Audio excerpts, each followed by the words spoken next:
La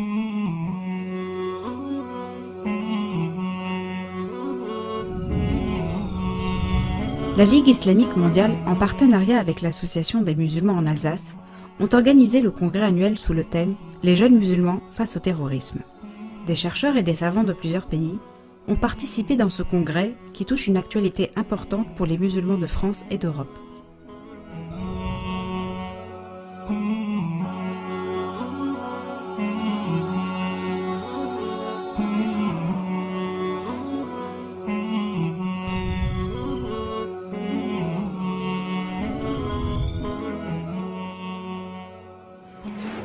C'est un grand honneur pour nous, pour l'Association des musulmans d'Alsace, d'être aux côtés de la Ligue islamique mondiale afin d'aider à organiser ce congrès. L'Association des musulmans d'Alsace travaille dans le dialogue, dans la transmission de la compréhension saine de l'islam, de ses valeurs de paix, de fraternité, de la citoyenneté positive.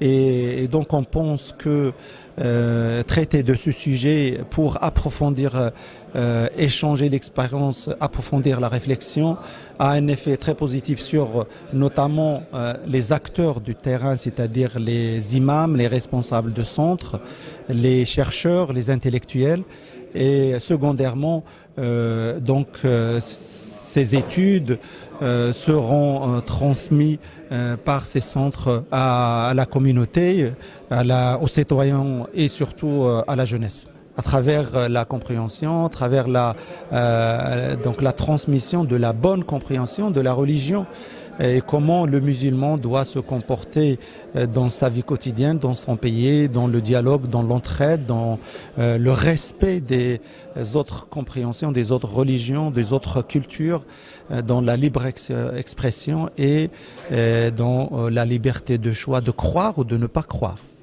المؤتمر ضمن جهود رابطة العالم الإسلامي في مكافحة الإرهاب والتواصل مع المراكز والجمعيات الإسلامية. الجاليات المسلمة وبخاصة في أوروبا لها دور أساسي فيما يتعلق بنقل الصورة الحقيقية للإسلام، ولذلك تتعاون الرابطة مع هذه المراكز، مع هذه الجمعيات، لها مكاتبها، لها مراكزها في هذا الأمر. نحن يهمنا أن يفهم المسلمون أولا حقيقة الإسلام وكذلك أن يفهم غير المسلمين حقيقة الإسلام. Ce colloque, je pense qu'il tombe à pic après tous les événements que l'Europe a connus. Et en tant que citoyen français, on est d'autant plus concerné par ces problématiques. Les jeunes musulmans, on peut ajouter français, comme nous l'avons évoqué en congrès tout à l'heure.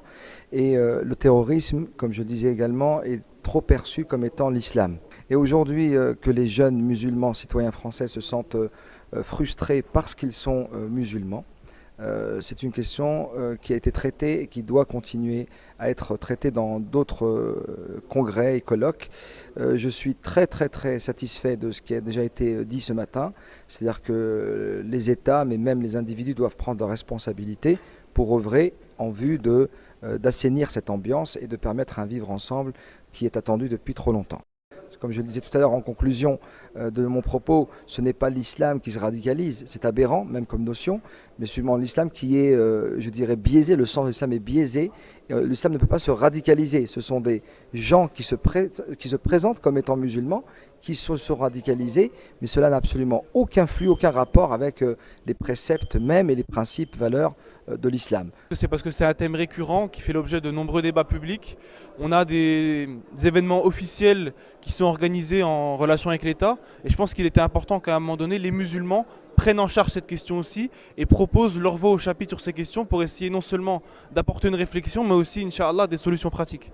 Sur toute la question qui concerne donc la promotion d'un discours musulman authentique, c'est-à-dire fidèle aux sources mais ouvert sur le monde pour contrer le discours extrémiste.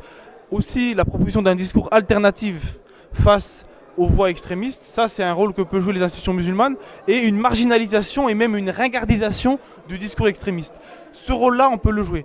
Ensuite, il y a d'autres éléments qui ne relèvent pas de nos prérogatives, sur tout ce qui concerne l'aspect sécuritaire, sur tout ce qui concerne l'aspect de la résolution des problèmes socio-économiques, sur l'aspect qui concerne même les dimensions psychosociales. Ça, il faut qu'il y ait un travail commun qui se fasse avec d'autres partenaires. J'ai l'impression que c'est une préoccupation qui est lancinante. J'ai senti dans toutes les interventions combien tous les responsables islamiques du monde sont profondément choqués par le fait que tous ces actes se commettent au nom de l'islam et ils se disent mais c'est à nous déjà de prendre des responsabilités pour voir comment contrer ce phénomène. Mais je pense que le fait de se réunir pour en parler et d'échanger des points de vue et de chercher ensemble des solutions est certainement une étape indispensable et nécessaire. D'abord, j'aimerais rappeler que beaucoup de ceux qui se laissent attirer par Daesh et autres ne sont pas que des musulmans, loin de là. Il y a beaucoup de non-croyants et même beaucoup de catholiques. Et moi j'ai trouvé que c'était important de comprendre, et le gros problème qu'on a, c'est toujours par des interprétations et la communication par rapport à des choses comme ça. Et c'est vrai qu'on parlait tout à l'heure du Coran, eh bien si on connaissait un peu plus toutes ces modalités, on ferait bien la différence et on ne ferait pas l'amalgame. C'est aussi quelque part un manque de culture et un manque d'ouverture sur les autres.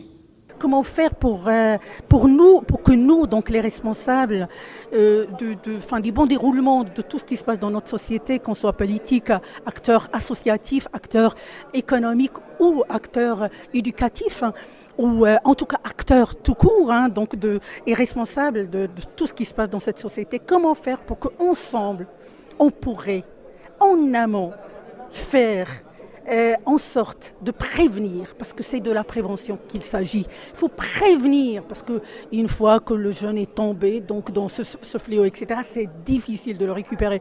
Mais comment faire pour prévenir en impliquant y compris les parents?